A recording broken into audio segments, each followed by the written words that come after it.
क्या बनेगा ये हमारे पास में, जिंक ऐसे लिखा रहेगा, जिंक प्लस सल्फ्यूर एलिमेंट्स आपस में मिक्स होते हैं, कंबाइन होते हैं, तो हम लोग क्या बोलते हैं, कॉम्बिनेशन। तो इसको क्या बोलते हैं, धूप में शीशा मत चमकाओ, शीशा अंधा हो जाएगा। आज हम लोग पढ़ने वाले हैं केमिस्ट्री का पहला चैप्टर है, ठीक है। The name of chapter is chemical reaction and equation, ठीक है, केमिकल रिएक्शन एंड इक्वेशन, ठीक। इसमें दो चीजें हैं, एक है केमिकल रिएक्शन और एक है इक्वेशन, ठीक है, केमिकल रिएक्शन एंड इक्वेशन, ठीक। अब अगर हम लोग बात करेंगे व्हाट इज केमिकल रिएक्शन की, केमिकल रिएक्शन किसे कहते हैं, ठीक है। तो केमिकल रिएक्शन बात वो होती है कि जब दो या दो से ज्यादा सब्सटेंस को हम लोग क्या करते हैं, इंटरमिक्स करते हैं, ठीक है। तो उसको जो रिप्रेजेंट करता है ना, उसके थ्रू जिसको हम लोग रिप्रेजेंट करते हैं उसको हम लोग क्या बोलते हैं, केमिकल रिएक्शन, ठीक है। और उस रिएक्शन को रिप्रेजेंट करने वाले सब्सटेंसेस को उसे हम लोग क्या बोल देते हैं, इक्वेशन बोलते हैं। जैसे मान लो लिखा हुआ है H प्लस Cl, ये क्या बना देगा हमारे पास बेटा, क्या बनेगा ये हमारे पास में, HCl बनेगा, ठीक है। इसका मतलब कि यहाँ पर H और Cl दोनों मिलकर के क्या बना रहे हैं बेटा, HCl बना रहे हैं, है ना। This is the chemical equation, ये क्या हमारे पास में केमिकल इक्वेशन है। इसको हम लोग बोलते हैं बेटा रिएक्टेंट्स, क्या बोलते हैं इसको हम लोग, रिएक्टेंट्स। हिंदी में अगर हम लोग इसको बोलना चाहे तो हम लोग क्या बोलेंगे, अभिकारक, इंग्लिश में क्या बोलेंगे, रिएक्टेंट्स बोलेंगे। अच्छा, और ये जो बना इसको बोलते हैं उत्पाद, उत्पाद का मतलब होता है प्रोडक्ट, ठीक है। यानी ये है रिएक्टेंट और ये क्या हमारे पास में बेटा, प्रोडक्ट है, ठीक है।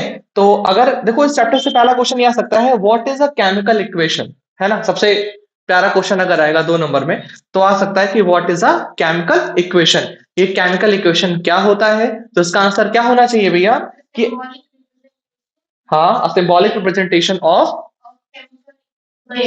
हाँ, केमिकल रिएक्शन। देखो इनके कहने का मतलब है कि a chemical equation is the symbolic representation of the chemicals, है ना, यानी केमिकल्स का सिंबॉलिक रिप्रेजेंटेशन करते हैं और उन्हीं को हम लोग क्या करते हैं, रिप्रेजेंट अलग अलग तरीके से करते हैं, उसी को हम लोग क्या बोल देते हैं कि ये हमारे पास में केमिकल इक्वेशन है, ठीक है। सबसे पहला क्वेश्चन, सबसे प्यारा क्वेश्चन ये आता है, ठीक है। जैसे मान लो यहाँ पे लिखा हुआ है H, ठीक है। अब इसके बगल में बेटा एक छोटा सा लिखा होता है, जैसे मान लो ये सॉलिड है तो इसके बगल में क्या लिखा रहेगा, S, S का मतलब है ये हमारा सॉलिड है। ये हमारा अगर सॉलिड है तो इसके बगल में क्या लिखा रहेगा, S लिखा रहेगा, ये सॉलिड है। अगर लिक्विड होता तो क्या लिखा होता बेटा, L लिखा होता, लिक्विड होता तो क्या होता, लिखा L लिखा होता, और गैस होता तो क्या लिखा होता बेटा, G लिखा होता, ठीक है। और अगर किसी सॉलिड को हम लोग इंटरमिक्स कर रहे होते, किसी सॉलिड को अगर हम लोग मिक्स कर रहे होते लिक्विड में तो क्या लिखा होता, अगर सॉलिड मिक्स होता लिक्विड में तो क्या हो जाता हमारा, AQ यानी एक्वस, AQ यानी एक्वस, ठीक है। आई बात समझ में। तो इस तरह से हम लोग इसको रिप्रेजेंट कर सकते हैं, ठीक है। आपके पहले चैप्टर में ये आप लोगों ने बहुत अच्छे से पढ़ा है। अब देखो पहले चैप्टर का एक क्वेश्चन ये बनता है ना, कि अगर हम मैग्नीशियम रिबन को जलाते हैं, है ना, when we burn magnesium ribbon, when we burn magnesium ribbon, so why we clear the ribbon, हम उस रिबन को साफ क्यों करते हैं। जब हम मैग्नीशियम रिबन को जलाते हैं तो सब साफ क्यों करते हैं, बताओ क्यों करते हैं साफ।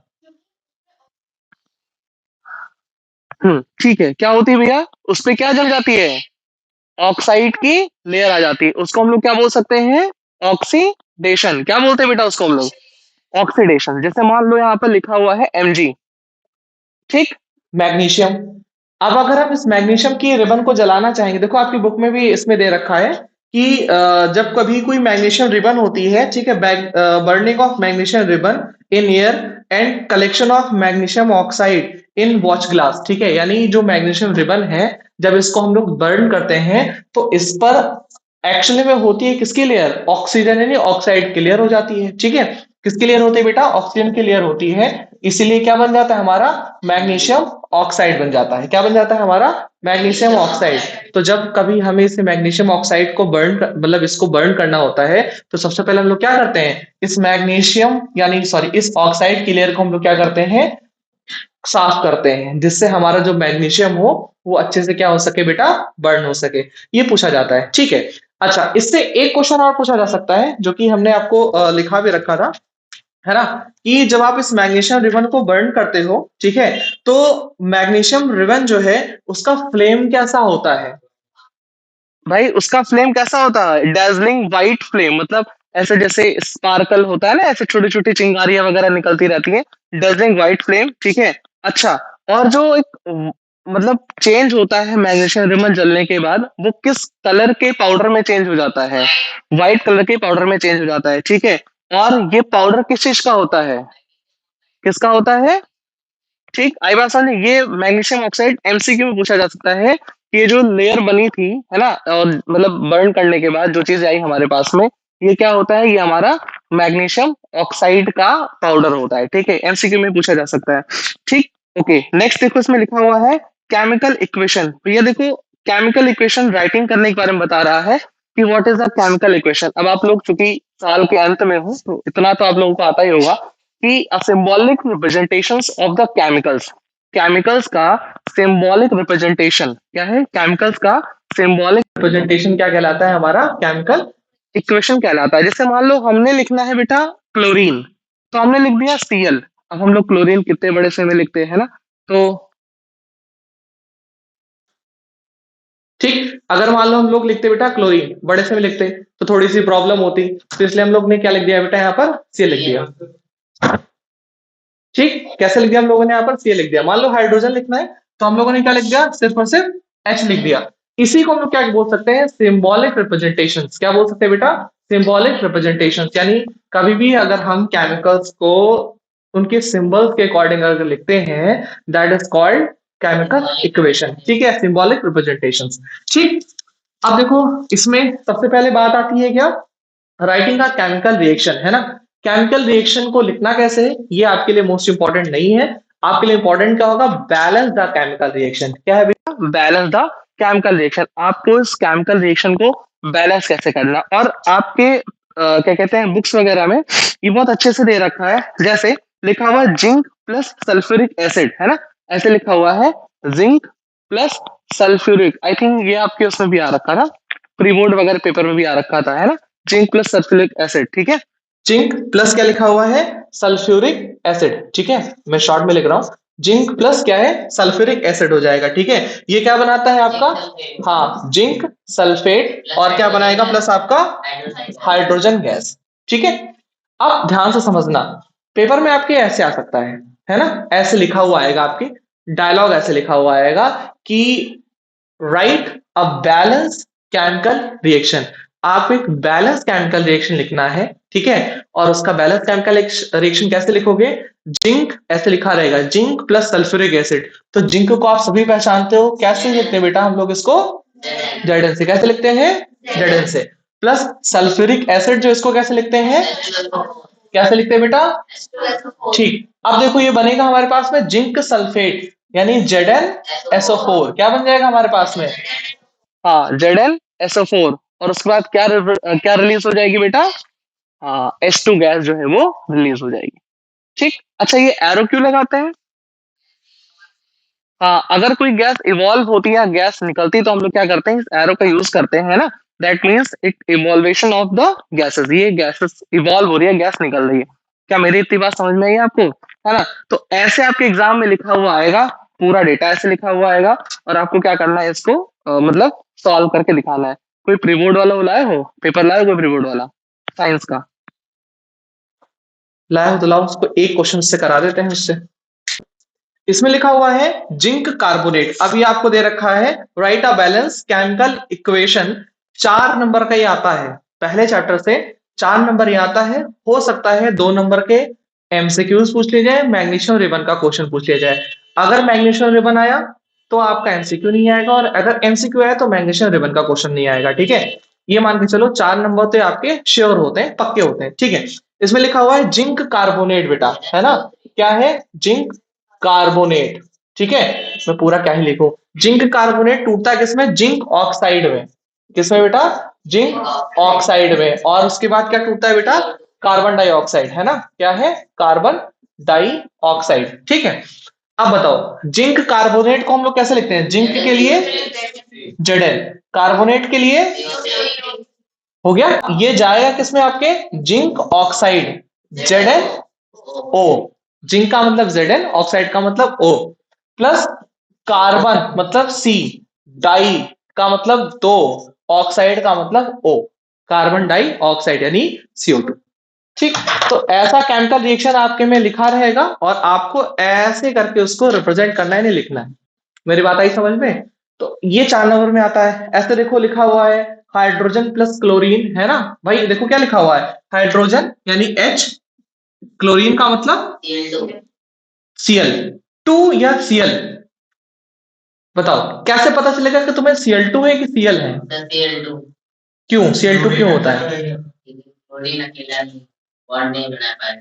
क्लोरीन अकेला बॉन्ड नहीं बना पाएगा। क्लोरीन अकेला हाँ, क्योंकि इससे तो दो लोग चाहिए। देखो क्लोरीन का एक्चुअल में एटॉमिक नंबर होता है क्या, 17, है ना? तो जब इसको हम लोग इलेक्ट्रॉनिक कॉन्फ़िगरेशन करते हैं, 2, 8, 10 और 7, 17, लास्ट वाले शेल में कितने इलेक्ट्रॉन खाली है? एक इलेक्ट्रॉन खाली है। बट ये हमारा क्या होता है, बाइडेंटेड होता है। बाइडेंटेड का मतलब है कि ये दो मॉलिक्यूल हमेशा साथ में रहते हैं। ठीक है, तो क्या लिखेंगे यहाँ पर हम लोग? Cl2। जैसे O2 लिखते हैं, ऑक्सीजन बाइडेंटेड है, वैसे आपका Cl2 भी है। ठीक है, अब देखो जब यहां पर हो गया H प्लस Cl2, तो क्या बनेगा हमारे पास में? 2HCl। यहाँ पे भी क्या लगाना पड़ेगा हमें? 2 लगाना पड़ेगा। ठीक है, ये आपके एग्जामिनेशन में आएगा ही आएगा। मतलब जरूरी नहीं कि यही रिएक्शन आए, हो सकता है ये भी रिएक्शन आ सकता है, बट ये आपके एग्जामिनेशन में पूछा ही पूछा जाएगा। क्यों? क्योंकि भैया केमिकल रिएक्शन से आपको 4 नंबर तो देखने को ही मिलते हैं। ठीक है, 4 से 5 नंबर आपको केमिकल रिएक्शन से आपको देखने को मिलते हैं। तो बैलेंस द केमिकल इक्वेशन। ठीक, ये मत सोचना कि आपको ऐसे लिख करके दे देगा कि जैसे मान लो मैं एक रिएक्शन लिखता हूं, मान लो आपको रिएक्शन ऐसे लिख के दे देगा। जी नहीं, आपको रिएक्शन नहीं लिख कर देगा, आपको हिंदी में डाटा देगा, है ना? वो क्या देगा आपको? हिंदी में डाटा देगा। हिंदी नहीं यार, इंग्लिश में डाटा देगा और आपको उसको क्या करना रहेगा? केमिकल्स में चेंज करना रहेगा। जैसे मान लो वो ऐसे नहीं करके देखा, है ना? Fe2O3 प्लस HCl, ऐसे करके आपको नहीं देगा कि आप इसको बैलेंस करो। ठीक है, आपको क्या देगा? वो डाटा लिख करके देगा और आपको उसको चेंज करना होगा। जैसे मान लो आपको दे दिया है एल्युमिनियम क्लोराइड, है ना? तो आपको वो चेंज करना पड़ेगा। एल्युमिनियम के लिए हमारे लिए Al यूज होता है। ठीक है, क्लोराइड के लिए Cl होता है, तो AlCl3 इस्तेमाल करते हैं, है ना? एल्युमिनियम क्लोराइड वाला थोड़ा ज्यादा इंपॉर्टेंट है। मैं करा दूंगा, पहले चैप्टर के कुछ क्वेश्चंस ऐसे हैं जो मैं लिखा दूंगा, उतने ही रिएक्शंस पढ़ लेना, उससे ज्यादा की आपको जरूरत नहीं पड़ेगी, उतने में आपका आंसर आ जाना चाहिए। ठीक है, तरीके से आ जाएगा उतने में आपका answer. Balance the chemical equation वाला टॉपिक जो है, इसमें बताया है पहले क्या बैलेंस करते हैं, पहले क्या नहीं बैलेंस करते हैं। इसको सेपरेटली एक दिन बता दूंगा। वैसे आएगा नहीं, लिटरली आपका आता क्या, डाटा दे देते हैं, डाटा को आपको कन्वर्ट करना है, तो इसका मतलब आपको पढ़ना पड़ेगा और पढ़ के कन्वर्ट करना पड़ेगा। आई बात समझ में? इसीलिए। ठीक है, type of chemical reaction, most askable question. Type of chemical reaction, देखो कितने टाइप के केमिकल रिएक्शन हमारे हो सकते हैं। ठीक है, बताओ भाई। सबसे पहले, हाँ, कॉम्बिनेशन रिएक्शन। ठीक, कॉम्बिनेशन रिएक्शन। अब देखो इसके नाम से क्या पता चल रहा है? कंबाइन, है ना? क्या है? कंबाइन। कंबाइन का मतलब मिक्स होना या मिलना। कंबाइन का मतलब मिक्स होना या मिलना। ठीक है, कंबाइन का मतलब मिक्स होना या मिलना, यानी जब कभी दो या दो से ज्यादा जब कभी दो या दो से ज्यादा एलिमेंट्स आपस में मिक्स होते हैं, कंबाइन होते हैं, तो उसे हम लोग क्या बोलते हैं? कॉम्बिनेशन रिएक्शन बोलते हैं। ठीक है, जैसे मान लो ये है H और ये है Cl, क्या बनाएगा बेटा ये हमारा? HCl। ठीक है, तो आप ऐसे बोल सकते हो कि ये हमारा क्या बन जा रहा है? 2HCl, है ना? इसको हम लोग बोल सकते हैं कॉम्बिनेशन। कब? जब दो प्रोडक्ट, सॉरी, दो रिएक्टेंट मिलकर के एक प्रोडक्ट बना रहे हैं, that is called combination reaction. यानी एक ही मिलकर के हमारा एक सिंगल प्रोडक्ट बना रहा है, that is called combination reaction. इसे हम लोग क्या बोलते हैं बेटा? Combination reaction. यानी ये आपस में क्या कर रहे हैं? मिक्स कर रहे हैं। मेरी बात आई समझ में? अब आपके इसमें भी दे रखा है। ठीक है, कॉम्बिनेशन रिएक्शन का मतलब होता है कि जब कभी दो रिएक्टेंट मिल करके एक प्रोडक्ट बनाते हैं, that is called combination reaction. से हम लोग क्या बोलते हैं बेटा? कॉम्बिनेशन। जैसे इसमें लिखा है CaO, है ना? इसको क्या बोलेंगे बेटा? CaO को क्या बोलेंगे? क्विक लाइम या कैल्शियम ऑक्साइड बोलेंगे। ठीक है, एग्जाम में आएगा तो आपका क्विक लाइम ही आएगा, प्लस क्या दे रखा है? पानी। क्या दे रखा है आपका? पानी दे रखा है। अब बताओ ये आपका क्या बनेगा? हाँ, CaOH का होल ट्वाइस, यानी कैल्शियम हाइड्रोक्साइड, इसे क्या बोलेंगे? Calcium hydroxide. ध्यान रखना, CaOH नहीं होगा, क्या होगा? CaOH का होल ट्वाइस। Ca की वजह से ऐसा है, Ca पे +2 होता है, आपने 9th में पढ़ा होगा कि जैसे मान लो अगर A के ऊपर +2 है और B के ऊपर -3 है, तो ये इसके नीचे लिखा होता है, इसके नीचे लिखा होता है, तो ये लिख सकते हैं A3B2, ऐसे लिखते हैं बेटा। तो इसीलिए ध्यान रखना, Ca के ऊपर +2 था, इस वजह से यहाँ पर ये आ गया 2। मेरी बात आई समझ में? तो क्या हो जाएगा? CaOH का होल ट्वाइस, इसे हम लोग क्या बोलते हैं? कैल्शियम हाइड्रोक्साइड या सेक्लाइम बोलते हैं, ठीक है। अब ये एक तरह से एक्सोथर्मिक रिएक्शन भी है। कैसा है? एक्सोथर्मिक। दो टाइप के रिएक्शन होते हैं, कौन कौन से बेटा? एक होता है एंडोथर्मिक और एक क्या होता है? एक्सोथर्मिक। अब एक्सोथर्मिक हम लोग उसे बोल सकते हैं जो हमें हीट दे। जैसे मान लो आपने चूने को पानी में मिलाया, चूने को क्या किया बेटा? पानी में मिलाया, तो बना हमारे पास में चूने वाला पानी, या शेक लाइम बोल सकते हैं इसको, कैल्शियम हाइड्रोक्साइड बोल सकते हैं ये, और प्लस थोड़ी सी हीट निकलती है। थोड़ी सी क्या निकलती है बेटा? हीट निकलती है, यानी ये हीट हमको दे रहा है, ये हमको क्या कर रहा है? हीट दे रहा है, ठीक है। तो इसलिए क्या हो जाएगा हमारे पास में? ये एक्सोथर्मिक रिएक्शन। ऐसा रिएक्शन जिसमें हम हीट लेते हैं, ऐसा रिएक्शंस में हम लोग, हाँ, जैसे मान लो आपने कोई भी रिएक्शन लो, मान लो A+B, आपने इसको हीट दी है अपनी तरफ से, तो ये क्या हो जाएगा? एंडोथर्मिक। जिसमें आपकी हीट जो है वो खत्म हो जाए, या आपने इसमें हीट दो, उसे हम लोग क्या बोलेंगे? एंडोथर्मिक। जिसमें आपको हीट मिले उसे हम लोग क्या बोलेंगे बेटा? Exothermic reaction. ध्यान से समझना, एक तो हमारे पास में एक्सोथर्मिक रिएक्शन ये है, ठीक है। एक तो हमारे पास में क्या है? एक्सोथर्मिक रिएक्शन ये है, ठीक है। ध्यान से समझना, एक ये रिएक्शन है, एक हम लोग रेस्पिरेशन करते हैं, ठीक। एक हम लोग क्या करते हैं बेटा? रेस्पिरेशन करते हैं। जब हम लोग रेस्पिरेशन करते हैं तो जो हमारी बॉडी में ग्लूकोज होता है, C6H12O6, हटबे O6, है ना। जब ये मिलता है किससे? ये तो ग्लूकोज हो गया, ये मिल गया हमारे पास में O2 से, ऑक्सीजन से। तो भैया ये बनाता है हमारे पास में पानी प्लस कार्बन डाइऑक्साइड और प्लस एनर्जी, है ना। कितनी? लगभग 38 ATP। ये क्या बना रहा है? 38 एटीपी एनर्जी बना रहा है। एनर्जी ये भी हमें दे रहा है, यानी ये भी क्या हो जाएगा हमारे पास में? Exothermic reaction. क्या हो जाएगा? Exothermic reaction. क्या बोलेंगे इसे हम लोग? एक्सोथर्मिक रिएक्शन बोलेंगे, ठीक है। आई बात समझ में? तो एक्सोथर्मिक, धय दो फोन यार, धर रख दो यार, क्लास ले रहे हैं, बंद कर दो। क्या है, तभी से बोल रहा हूँ, बंद करो, रख दो, बाद में बात कर लेना भी। क्या बोलते हैं बेटा इसको हम लोग? इसको हम लोग बोलते हैं एक्सोथर्मिक रिएक्शन। क्या बोलेंगे इसको हम लोग बेटा? एक्सोथर्मिक रिएक्शन बोलेंगे, ठीक है। एक्सोथर्मिक मतलब जो हमें हीट दे। एक और रिएक्शन है, जैसे मीथेन है ना, CH4+O2, ठीक। पहले पता है एग्जामिनेशन में, मतलब बोर्ड्स एग्जामिनेशन में तो नहीं, बट जैसे मान लो कहीं बाहर के एग्जामिनेशन आप लोग देते हो, तो ये पूछता है कि जो मीथेन गैस है ये कहाँ से ज्यादा प्रोड्यूस होती है ना। जो मीथेन गैस है ये कहाँ से ज्यादा प्रोड्यूस होती है? तो धान के खेत से ज्यादा प्रोड्यूस होती है ना। और जो गाय वगैरह वो मुंह चलाया करते हैं ना, उससे भी मीथेन गैस जो है वो निकला करती है ना, उसको बोलते हैं पागुर। शुद्ध भाषा में बोलते हैं पागुर करना। तो जो गाय वगैरह मुंह चलाते हैं उससे भी मीथेन गैस ज्यादा निकलती है, ठीक है। प्रोसेस है उनका, हाँ उनका प्रोसेस है, धान का खेत या उन सबका ये सब प्रोसेस है, ठीक है। तो एक तो रिएक्शन ये हो जाएगा हमारे पास में, CH4+ क्या हो जाएगा बेटा हमारे पास में? O2 हो जाएगा। ये बनाएगा क्या बेटा? कार्बन डाइऑक्साइड, है ना, और प्लस क्या बनाएगा बेटा? H2O, water. अब इसको बैलेंस कर लो, दो यहां लगा दो, है ना, और दो यहां लगा दो, हो जाएगा बैलेंस। अनबैलेंस है, दो दूनी चार, दो और दो चार, ठीक तो है यार। वन, चार हाइड्रोजन है, चार हाइड्रोजन है, बैलेंस, ठीक है। ये भी क्या है? ये भी एक एक्सोथर्मिक रिएक्शन है, ये भी हमें एनर्जी देता है। This is also called exothermic reaction. इसे हम लोग क्या बोल सकते हैं? एक्सोथर्मिक रिएक्शन बोल सकते हैं, ठीक है। समझ में आई बात? तो एक रिएक्शन ये रहा, दूसरा रिएक्शन ये रहा, तीसरा रिएक्शन ये रहा, है ना। तीन रिएक्शन हमारे एक्सोथर्मिक रिएक्शन। आई बात समझ में?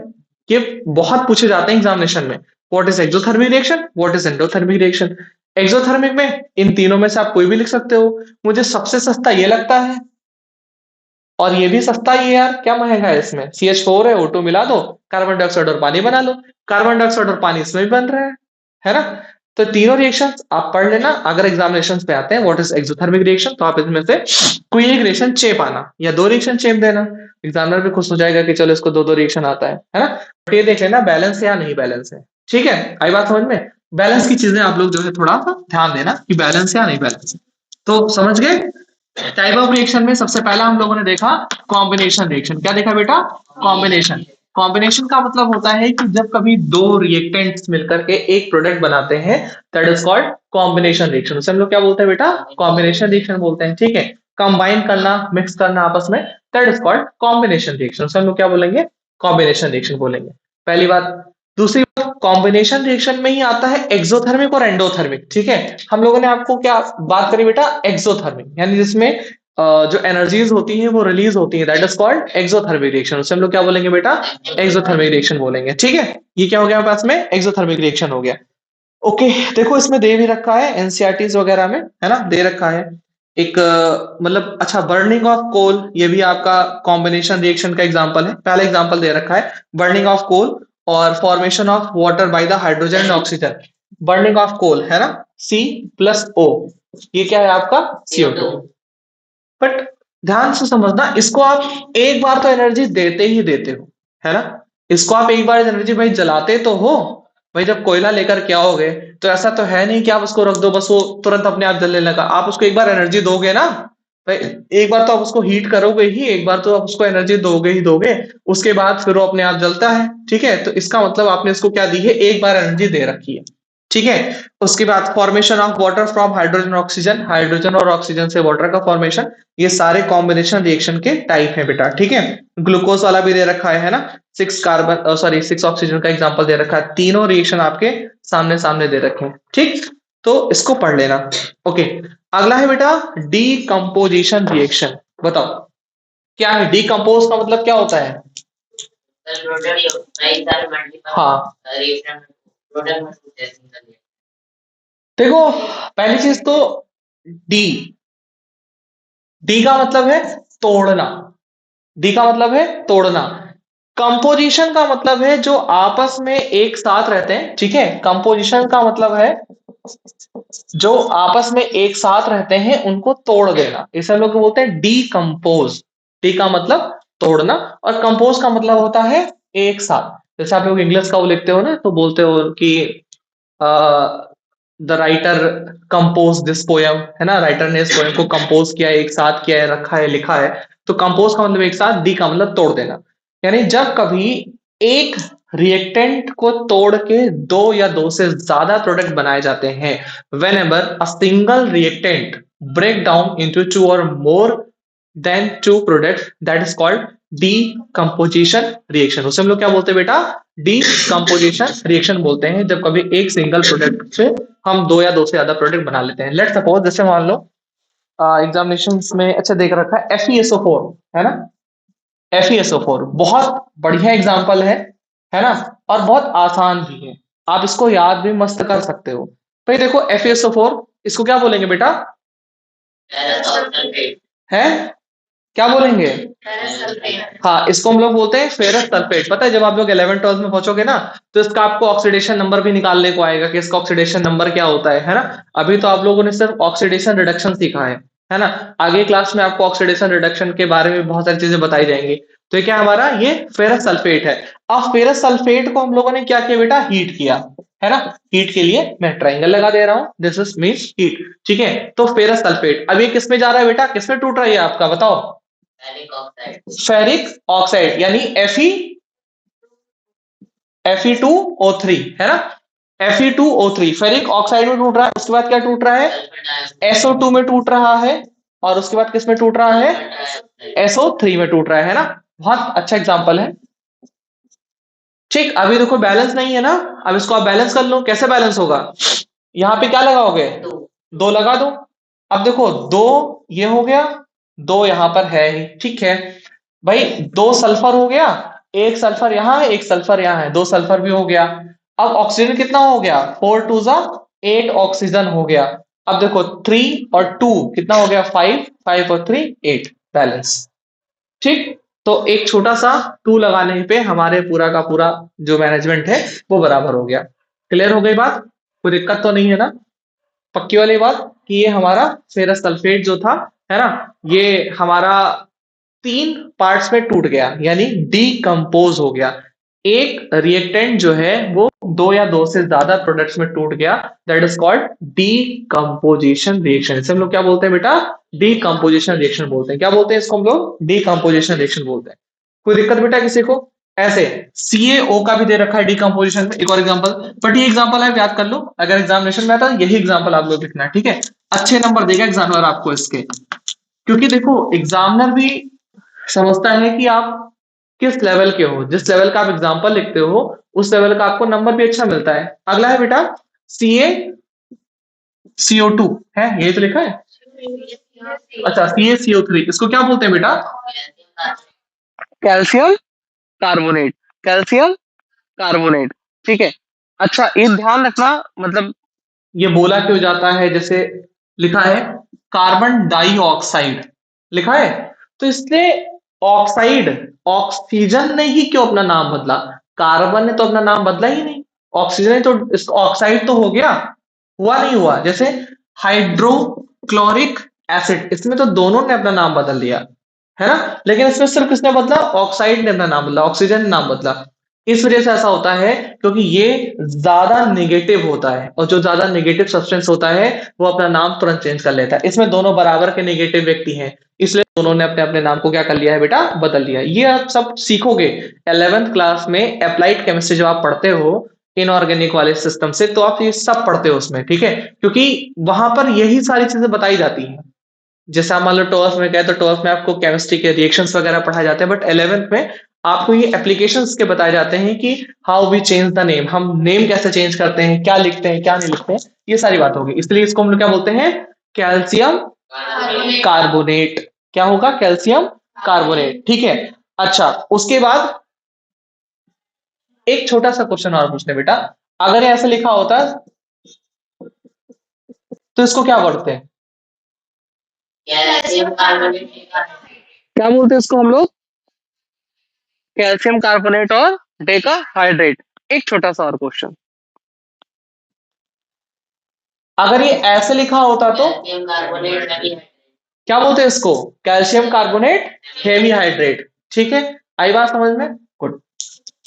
ये सब अभी पढ़ेंगे हम लोग आगे चल करके, ठीक है, अभी इसके बाद टॉपिक्स में होंगे, ठीक है। अब बताओ ये क्या बन रहा है? ये बन रहा है हमारा CaO, और प्लस क्या बन रहा है हमारा? O2, ठीक है। क्या बन रहा है? सॉरी, कार्बन डाइऑक्साइड है ना, CaO, और क्या बन रहा है? Carbon dioxide. इसको क्या बोलेंगे?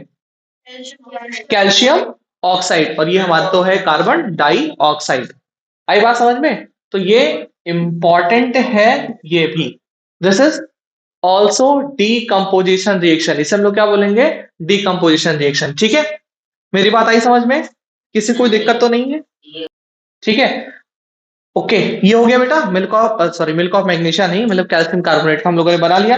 एक एग्जांपल और है PbNO2 NO3 का होल ट्वाइस ऐसे करके। ये सारी बेकार की बातें हैं, ठीक है, इसको हम लोग ऐसे नहीं सीखेंगे, इसको हम लोग बाद में सीखेंगे, मतलब इसमें ये इंक्लूड नहीं होगा। ऐसे AgCl है। हाँ, एक इंपॉर्टेंट, क्या आप लोगों ने बचपन में सुना है कि धूप में शीशा मत चमकाओ, शीशा अंधा हो जाएगा? ऐसा क्यों होता है? कभी घर वालों से पूछना है। AgCl, AgCl, ठीक। AgCl मतलब सिल्वर क्लोराइड, हाँ सिल्वर क्लोराइड। अब जो इसमें सनलाइट पड़ रही है, क्या पड़ रही है? सनलाइट मतलब हीटनेस, है ना। जब इससे सनलाइट पड़ रही है तो क्या क्या हो जाता है बेटा? Ag अलग हो जाता है और Cl2 अलग हो जाता है ना। Ag अलग हो जाता है और क्या हो जाता है? Cl2 अलग हो जाता है, ठीक। ये सुना है बचपन में जब आप लोगों को बोला जाता था कि भैया शीशा धूप में मत चमकाइए नहीं तो अंधा हो जाएगा, वो इसलिए पता है, शीशे के पीछे जो है वो सिल्वर क्लोराइड का पेंट होता था, है ना। वो पेंट जैसे सनलाइट पड़ता था वो पेंट अलग हो जाता था। अलग होने का मतलब Ag अलग हो जाता था, क्लोरीन क्लोरीन अलग हो जाता था। लेकिन हम लोग जो घर जो घरों में नॉर्मल शीशा इस्तेमाल करते हैं, उसके पीछे एजीसीएल नहीं होता यार, बहुत महंगा हो गया एजीसीएल। 10 रुपए के शीशे में दान देने वाला 10 रुपए का शीशा आता है, 20 रुपए का आता है, उसमें एजीसीएल थोड़ा ना आएगा, है ना। उसमें क्या होता है, सेलुलोज की पेंटिंग होती है ना, सेलुलोज सबसे सस्ता पड़ता है। या एक आता है हल्के से ब्लू कलर में पेंटिंग होगी, देखना जा करके, हल्का ग्रीन में होती है, रेड में होती है, रेड में होती है सेलुलोज की पेंटिंग होती है, ब्लू में होती है क्यूपिक्स डाइऑक्साइड की होती है, ठीक है। एजीसीएल इस्तेमाल कब होता है, जो बहुत महंगे महंगे शीशे आते हैं उसमें, है ना। तो जब घर वाले आपको ये बोले कि शीशा मत चमकाओ, तो कह दो पहले महंगा शीशा तो लेके आओ, सस्ते शीशे में एजीसीएल होता ही नहीं, तो क्या मतलब है इसका, ठीक है। तो जब आप शीशा धूप में चमकाते हो तो एजी और सीएल अलग हो जाता है, परत पीछे से हट जाती है, यानी वो शीशा ट्रांसपेरेंट हो जाता है ना। इसलिए बोला जाता है कि शीशे को धूप में नहीं चमकाना चाहिए, नहीं तो शीशा अंधा हो जाएगा। शीशा नहीं अंधा हो जाएगा, है ना, वो क्या हो जाएगा, वो ट्रांसपेरेंट हो जाएगा, यानी दोनों बार आपको अच्छे से दिखाई देने लगेगा। इसलिए बोला जाता है कि इसको धूप में नहीं चमकाना है, ठीक है। इंपॉर्टेंट है। हाँ, जो एमसीक्यूज वगैरह कराए जाएंगे तो आपको भी करा दिया जाएगा, इस शीशे के पीछे कौन सी पेंटिंग होती है। पता नहीं किसी एग्जाम में पूछ ही मारे तो क्या ही कर लोगे, ठीक है, कौन कौन सी पेंटिंग होती है, क्या क्या होता है, ठीक है। आई बात समझ में, कोई दिक्कत तो नहीं है बेटा। तो एक हम लोगों ने कौन सा रिएक्शन पढ़ा बेटा, कॉम्बिनेशन रिएक्शन। दूसरा कौन सा पढ़ा, डिकम्पोजिशन। तीसरा कौन सा रिएक्शन होगा बेटा हमारे पास में, हाँ, हाँ, डिस्प्लेसमेंट। ओके, अगला है डिस्प्लेसमेंट, ठीक है। ओके, प्लेस का मतलब होती है जगह, मेंट का मतलब होता है रहना, ठीक है। यानी डिस्प्लेसमेंट, प्लेसमेंट का मतलब होता है कि आप इस जगह पर हो, है ना, बोलते नहीं उनका प्लेसमेंट इस टीम में हो गया, उनका प्लेसमेंट वहां होगा। प्लेसमेंट का मतलब आपकी जगह, डिस का मतलब हटा देना, नकारात्मक, यानी डिस्प्लेसमेंट हो गया, उनको यहां से क्या कर दिया गया, हटा दिया गया, डिस्प्लेस कर दिया गया, ठीक है। जब डिस्प्लेसमेंट रिएक्शन क्या होता है, when more reactive substance displaces less reactive substance, है ना। जब ज्यादा रिएक्टिव सब्सटेंस कम रिएक्टिव सब्सटेंस को क्या कर देते हैं, उनकी जगह से हटा देते हैं, तो हम लोग क्या बोलते हैं, डिस्प्लेसमेंट रिएक्शन बोलते हैं, ठीक है। आ जाओ एक बार हम लोग उसको देख लेते हैं विद एग्जांपल डिस्प्लेसमेंट का। इसमें देखो लिखा हुआ है, आपकी बुक में लिखा हुआ है FeCuSO4, है ना, Fe प्लस CuSO4, है ना। Fe प्लस क्या है बेटा, CuSO4 है। ये क्या बनाएगा, देखो Fe Cu से ज्यादा रिएक्टिव है, Fe क्या है, Cu से ज्यादा रिएक्टिव है, यानी Cu के क्या कर देगा, डिस्प्लेस कर देगा, तो क्या हो जाएगा यहाँ पर FeSO4 और प्लस क्या हो जाएगा हमारे पास में, Cu जो है वो घर से बाहर हो जाएगा। बेटा किसी को कोई दिक्कत, दिक्कत नहीं है ना। ध्यान से समझना, रिएक्टिविटी सीरीज में देखोगे तो जो Fe है वो ज्यादा रिएक्टिव है किससे, Cu से, कॉपर से। इस वजह से इसको क्या कर देगा, डिस्प्लेस कर देगा। डिस्प्लेस का मतलब है इसकी जगह से इसको हटा देगा, जैसे हम लोग क्या बोलेंगे, डिस्प्लेसमेंट रिएक्शन। क्या बोलेंगे, फिर से बोलो, क्या बोलेंगे, हाँ, डिस्प्लेसमेंट रिएक्शन। समझ में आई बात। ऐसे आप सब कर सकते हो, है ना। एक एग्जांपल याद कर लो, बाकी इसमें 3-4 एग्जांपल दे रखे हैं, हमें और ज्यादा एग्जांपल की जरूरत है नहीं। अगर मान लो एमसीक्यू में आए तो समझ जाओगे ना। बस ये आपको ध्यान रखना है कि एक इंसान अकेला हो जाएगा, बस ये ध्यान रखना है, एक इंसान अकेला हो जाएगा तो हम लोग क्या बोल देंगे, दिस इज डिस्प्लेसमेंट रिएक्शन। इससे हम लोग क्या बोल देंगे बेटा, डिस्प्लेसमेंट रिएक्शन बोल देंगे। अगला है डबल डिस्प्लेसमेंट, मैं इसी में लगा दे रहा हूं, है ना, डबल डिस्प्लेसमेंट, ठीक है। ओके, डबल डिस्प्लेसमेंट आपको तो अलग से लिखना पड़ेगा, मैं इसे भी लिख दे रहा हूं। अब बताओ, डिस्प्लेसमेंट मतलब क्या होता था, जब कभी सिंगल सब्सटेंस अलग हो जाता था, जैसे CO अलग हो गया था, डिस्प्लेसमेंट हुआ। लेकिन एक एग्जांपल लिखते हैं फिर आपको समझाते हैं। इसमें लिखा हुआ है यहां से NaSO4, है ना, सॉरी Na2SO4 प्लस क्या लिखा हुआ है बेटा आपकी बुक में, BaCl2, है ना। BaCl2 को क्या बोलते हैं बेटा, बेरियम क्लोराइड, ठीक है। अब देखो ध्यान से समझना, सोडियम जो है वो बेरियम से ज्यादा रिएक्टिव है, ठीक। तो सोडियम क्या करता है, Cl के साथ चला जाता है, बोलेगा नहीं मैं तो Cl के साथ रहूंगा। ये आप जानते भी हो, इसे हम लोग क्या बोलते हैं, सोडियम, क्या बोलते हैं इसको, सोडियम, यानी नमक, साधारण नमक जो हम लोग यूज करते हैं उसका नाम क्या है, सोडियम क्लोराइड। ये इसके साथ चला गया, ठीक। अब बीए जो है वो अकेला हो गया, बोला अरे मैं क्यों अकेला होऊंगा, मैं तुम्हारी वाली के साथ रहूंगा। ठीक है, अब यहां पर क्या बना लेगा आपका, BaSO4 बना लेगा, क्या बना लेगा, बेरियम सल्फेट। समझ में आई बात, आया समझ में ना। यानी जब इसने इसको डिस्प्लेस किया तो कहा कोई बात नहीं तुम जाओ, मैं इसके साथ रह जाऊंगा, है ना। बहुत सारी कहानी आप देखते हो, दूध वाला भाग गया मालकिन के साथ तो मालिक दूध वाली को ले आए, ये वही वाला सीन है ना। दूध वाला भाग गया मालकिन के साथ तो मालिक दूध वाली को ले आए, वो वही सीन है, इसके साथ डबल डिस्प्लेसमेंट बोलते हैं इसको। इससे पहले वाले में क्या सीन था, इससे पहले वाले में मालकिन भाग गई तो भाग गई, मालिक नहीं लेके आता तो दूध वाले को। इसमें क्या है, इसमें उल्टा है, जस्ट अपोजिट। आई बात समझ में, कोई दिक्कत तो नहीं है, ठीक, मतलब समझ रहे हो ना, तब बस ठीक। ओके, तो ये डबल डिस्प्लेसमेंट हमारे पास में हो। चलो, कौन बताएगा ऑक्सीडेशन और कौन बताएगा रिडक्शन, है। ऑक्सीडेशन और रिडक्शन, इसको हम लोग बोलते हैं रिडॉक्स रिएक्शन। रिडॉक्स, बताओ। हाँ, हाँ, ठीक। हम्म, रिडक्शन और ऑक्सीडेशन, है ना। एक होता है रिडक्शन और एक क्या होता है हमारे पास में, ऑक्सीडेशन। भैया रिडक्शन का मतलब होता है रिमूव होना, रिडक्शन का मतलब क्या होता है, रिमूव, कट होना, ट्रिम होना, कम होना, है ना। यानी इसमें क्या होता है भैया, जब कभी ऑक्सीजन क्या होता है, रिमूव हो जाता है, कट हो जाता है, ट्रिम हो जाता है, तो हम लोग क्या बोल सकते हैं, दिस इज रिडक्शन। ऑक्सीडेशन में क्या होता है भैया, ऑक्सीजन का ऐड हो जाना, यानी ऑक्सीजन जब ऐड हो जाता है तो क्या कहलाता है, ऑक्सीडेशन। आ जाओ हाइड्रोजन, जब भैया ऑक्सीजन रिमूव होगा तो हाइड्रोजन क्या होगा, ऐड होगा।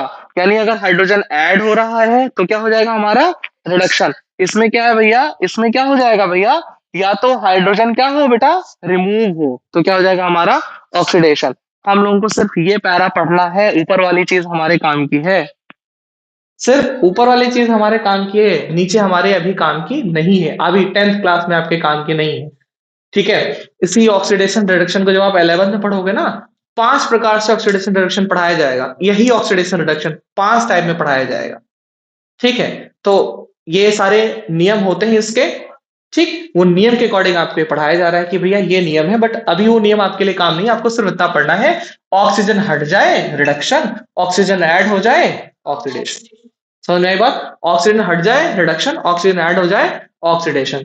कोई दिक्कत तो नहीं ना बेटा किसी को, कोई दिक्कत तो नहीं, क्लियर है मामला यहां तक ऑक्सीडेशन रिडक्शन का। ठीक है, अब कुछ एग्जांपल लिख करके देखते हैं कि ऑक्सीडेशन हुआ है कि रिडक्शन हुआ है। ठीक है, फिट, उसके बाद अभी इस चैप्टर को रैपिड रिवीजन करेंगे, है ना, 2 मिनट में रैपिड रिवीजन हो जाएगा। ठीक है, जैसे मान लो यहां पर लिखा हुआ है CuO, है ना, CuO+H2। ठीक है, तो ये हमारे पास में क्या हो जाएगा, H2O+ कॉपर, यानी Cu। अब बताओ यहां पर क्या हुआ है, Cu हट गया ना, यानी इसका, सॉरी, Cu से ऑक्सीजन हट गया ना, इसका मतलब Cu का क्या हुआ है, रिडक्शन हुआ है। और इसमें जाकर के ऑक्सीजन क्या हो गया बेटा, ऐड हो गया, तो हम लोग क्या बोल सकते हैं, ऑक्सीडेशन। इसका क्या हुआ है, ऑक्सीडेशन हुआ है, और एक का क्या हुआ बेटा, रिडक्शन हुआ है। ठीक है, ऑक्सीजन ऐड हो जाना ऑक्सीडेशन कहलाता है ना। ऑक्सीजन हट जाना क्या कहलाता है, रिडक्शन कहलाता है। लेकिन इसमें क्या, हाइड्रोजन नहीं ऐड हुआ ना बेटा, ये रिमूव हुआ तभी तो ऐड हुआ है। ठीक है, क्या, तो इसीलिए तो बोला ये जो रिमूव होगा तो क्या हो गया हमारा, रिडक्शन हो गया। और ये क्या हो गया, ऑक्सीडेशन हो गया, ऑक्सीजन के साथ आ गया ना तो ऑक्सीडेशन हो गया। ऑक्सीजन प्रायोरिटी पर है, घर का मुखिया है ऑक्सीजन, तो यहाँ देखेंगे किसको, ऑक्सीजन को ही देखेंगे बेटा।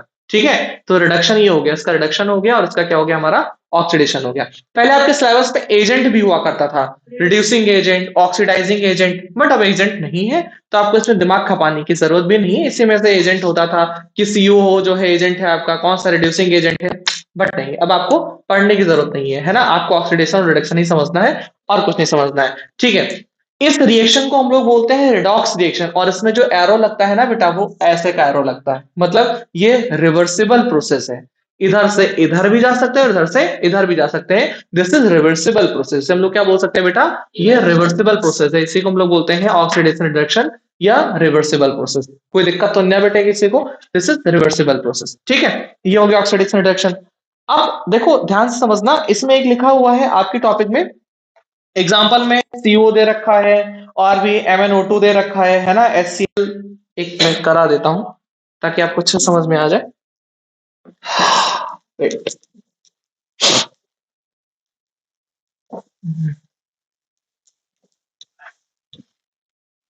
दे रखा है बेटा यहाँ पर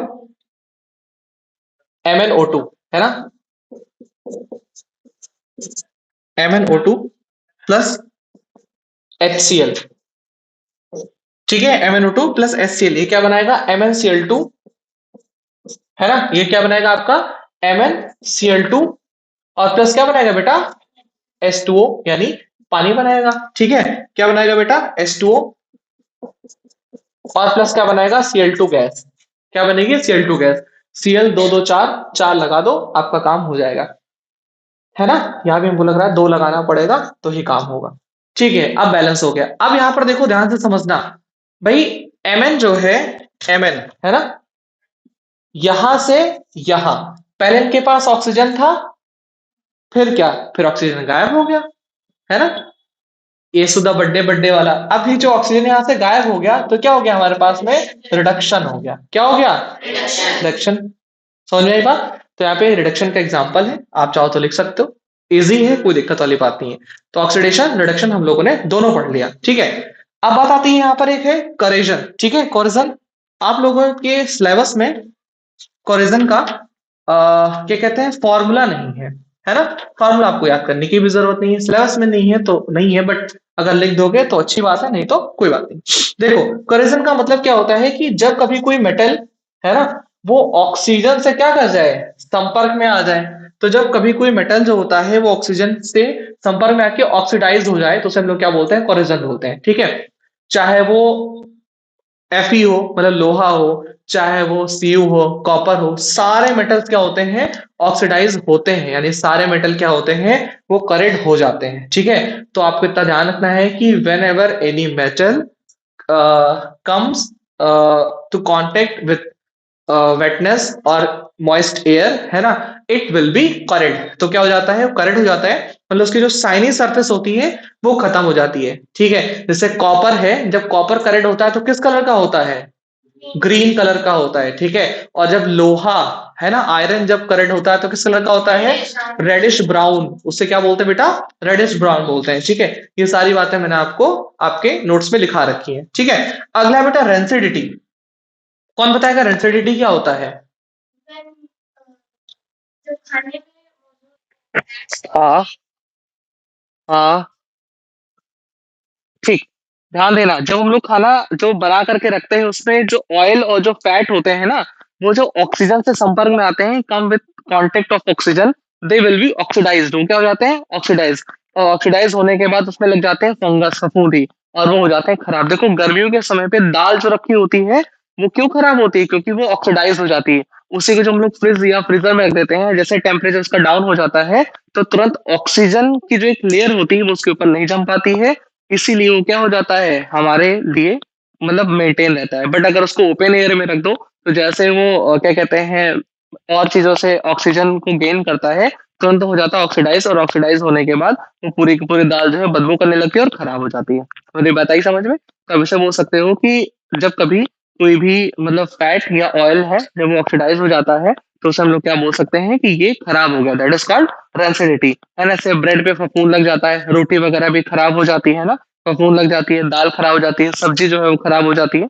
ठीक है, तो इसलिए हम लोग बोलते हैं इसको कि ये हमारे लिए ऑक्सीडाइज हो गया। मेरी इतनी बातें क्लियर हुई आपको, कोई प्रॉब्लम तो नहीं है ना, ऑक्सीडाइजेशन के क्या है क्या नहीं। ठीक है, ओके, एक बार बेटा इसको ना हम लोग पूरा रैपिड रिवीजन कर लेते हैं एक बार। हाँ ठीक, देखो शुरू करते हैं शुरुआत से, स्टार्टिंग से। क्या है भैया कि बताओ, why we clear magnesium ribbon before burning. Magnesium ribbon को जलाने से पहले लोग साफ क्यों करते हैं, क्योंकि मैग्नीशियम रिबन के ऊपर कैसी आ जाती है बेटा, एक ऑक्सीजन की लेयर आ जाती है। इसी वजह से मैग्नीशियम रिबन को हम लोग जलाने से पहले क्या करते हैं, एक बार उसको साफ करते हैं। जो मैग्नीशियम का क्या कहते हैं फ्लेम निकलता है वो कैसा होता है, हाँ, डेजलिंग व्हाइट क्या होता है वो निकलता है, ठीक है, डेजलिंग व्हाइट जो है वो निकलता है। ठीक, हाँ, ठीक। तीसरी चीज अगर हम लोग बात करें कि जो मैग्नीशियम पाउडर होता है वो मतलब किस चीज का पाउडर होता है, व्हाइट पाउडर होता है, मैग्नीशियम ऑक्साइड का पाउडर होता है, ठीक है। उसके बाद आपका मतलब balance the chemical equation reaction, ये तो आप लोग कर ही ले जाओगे, कोई दिक्कत वाली बात नहीं है। हम लोग पढ़ेंगे टाइप ऑफ केमिकल रिएक्शन की, है ना। टाइप ऑफ केमिकल रिएक्शन बताओ कितने टाइप का होता है। सबसे पहले कॉम्बिनेशन रिएक्शन, है ना। कॉम्बिनेशन रिएक्शन का मतलब होता है व्हेन टू और मोर, व्हेन टू और more reactant combine to make one product. जब दो या दो से ज्यादा रिएक्टेंट आपस में मिलकर के एक प्रोडक्ट बनाते हैं तो हम लोग क्या बोलते हैं, कॉम्बिनेशन रिएक्शन बोलते हैं, ठीक है। कॉम्बिनेशन रिएक्शन में दो टाइप होते हैं, एक क्या होता है हमारा एक्सोथर्मिक और endothermic. Exothermic reaction in which reaction we get heat, जिसमें हमें हीट और एनर्जी मिलती है, that is called exothermic reaction. और एंडोथर्मिक रिएक्शन में when we give the reaction heat, यानी जब हम उस रिएक्शन को हीट देते हैं, that is called endothermic reaction, ठीक है। अच्छा, उसके बाद फिर हम लोगों ने क्या पढ़ा, डिकम्पोजिशन रिएक्शन। डिकम्पोजिशन का मतलब जब कभी एक प्रोडक्ट, सॉरी, जब कभी एक रिएक्टेंट टूट के दो या दो से ज्यादा प्रोडक्ट्स में चेंज हो जाए, that is called decomposition reaction. हम लोग क्या बोलते हैं बेटा, डिकम्पोजिशन रिएक्शन बोलते हैं, ठीक है। उसके बाद क्या आता है, डिस्प्लेसमेंट रिएक्शन।